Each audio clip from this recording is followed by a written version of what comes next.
Salve, salve, pessoal! Começando mais um estudo de mercado, hoje um pouco mais cedo, né? Tem um compromisso agora, mas vamos lá. Ibov, apesar dos apesares, né, de que parece que essas tarifas não existem, né? A gente ainda está dentro de uma região compradora, né? Lula está decidido a aplicar as tarifas de forma recíproca e não quer ligar para o Trump. E aparentemente, né, o nosso mini índice também não quer ligar para isso. Parecia muito óbvio, né? Era simplesmente comprar a abertura. O grande problema para mim, pessoal, é que ainda existe essa liquidez aqui. Ah, Patrick, mas ela foi capturada. Beleza, foi criada outra, né? Por quê? A gente está fechando um martelinho no diário nessa região. Ok, um martelo no diário é muito mais efetivo do que um martelo nos 5 minutos. Concordo com vocês, né? Mas eu não fiz nada hoje porque eu não consigo atuar diante de um cenário desse, tá? Então, mantenha a mesma cabeça, tá? Se a gente cair aqui para o gráfico de 5 minutos, né? Até que dá para a gente procurar uma movimentação compradora após esse rompimento daqui, né, que seria basicamente a compra aqui nessa região, né? Ou seja, 137.700, onde é que a gente está, né? Onde era a compra que eu queria com confirmação. Então, pelos 5 minutos ainda é compra o nosso mini índice, né? Não tem muito o que querer inventar a roda aqui nesse caso, tá? Bom, passando agora para mini mini S&P e mini Nasdaq, tá? O que a gente tem aqui? Opa. Passando para o mini S&P, mini Nasdaq, mini S&P, a gente capturou essa liquidez e agora a gente tem uma outra liquidez para ser capturada lá no topo histórico, né? Não sei a movimentação da madrugada, mas se porventura amanhã a gente vier negociar aqui nesse 6.300, 6.290, pode ser uma oportunidade para compra, né? Pelo gráfico de uma hora, até aqui agora pode ser oportunidade de compra, mas essa hora não faz muito sentido, né, gente? Vamos lá. E aí, olhando agora para o nosso mini Nasdaq, o que a gente tem? Uma bagunça um pouco maior aqui em mini Nasdaq, tá? Basicamente, gente, acabou que essa mínima do dia de hoje não veio adentrar na região compradora, né? Que para mim nem era uma região compradora, a gente tinha que ter rompido a máxima da semana, rompido a máxima de ontem. Isso não aconteceu, né? Então, a gente fica preso dentro de um range, para mim aqui Nasdaq está preso dentro desse range, né?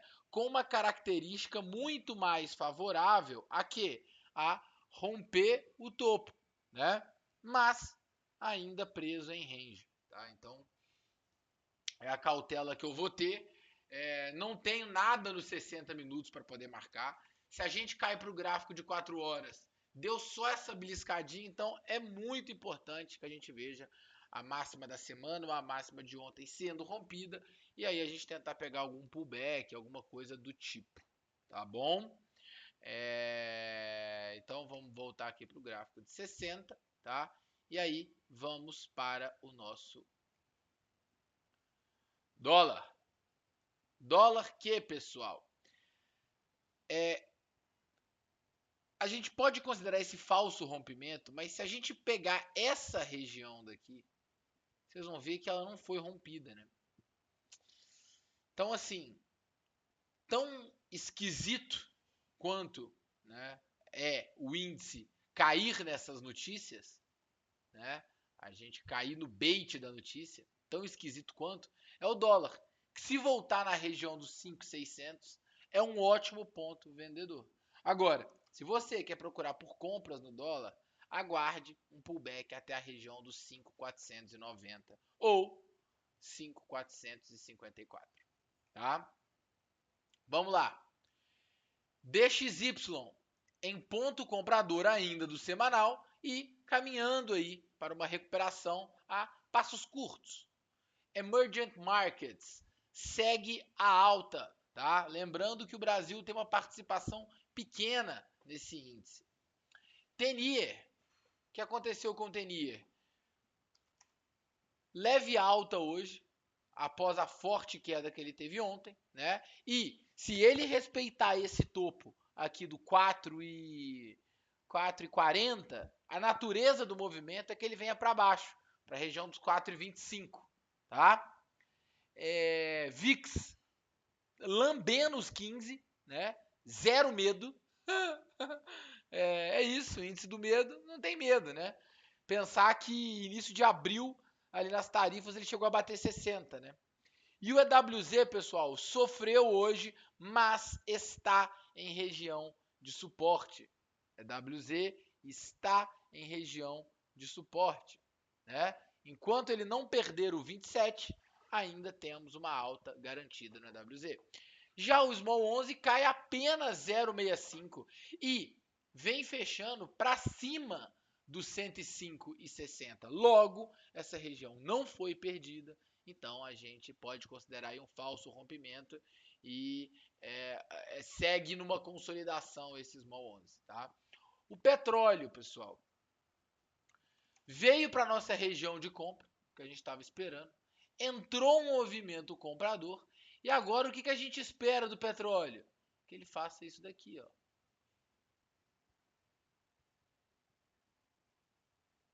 Né? A gente espera que ele faça esta movimentação para cima, tá? Minério de ferro subindo 0,10, dando continuidade, né? E praticamente cumprindo o nosso alvo dos $100 que a gente tem aí. Bitcoin, muito próximo ao topo histórico. Na verdade, não. Rompeu o topo histórico, já era. Rompeu. Rompeu o topo histórico, então o que a gente vai fazer aqui? Vamos apagar todas essas regiões. E o que a gente vai marcar? Pelo gráfico diário, pontos compradores, que são ele, o melhor de todos, os $101 mil, tá? E num segundo momento, num primeiro, quer dizer, a região dos 106, tá bom? Ouro, consolidado ainda, em range, tá bem parecido com o gráfico do Nasdaq, isso, né? Estranho, mas bem interessante, tá?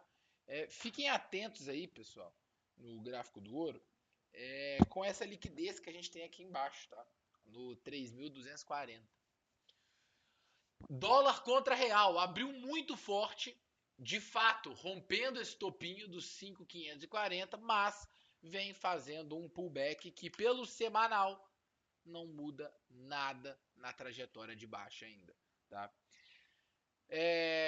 Euro-dólar, leve queda, podendo iniciar esse movimento até 1,14. E é isto, pessoal.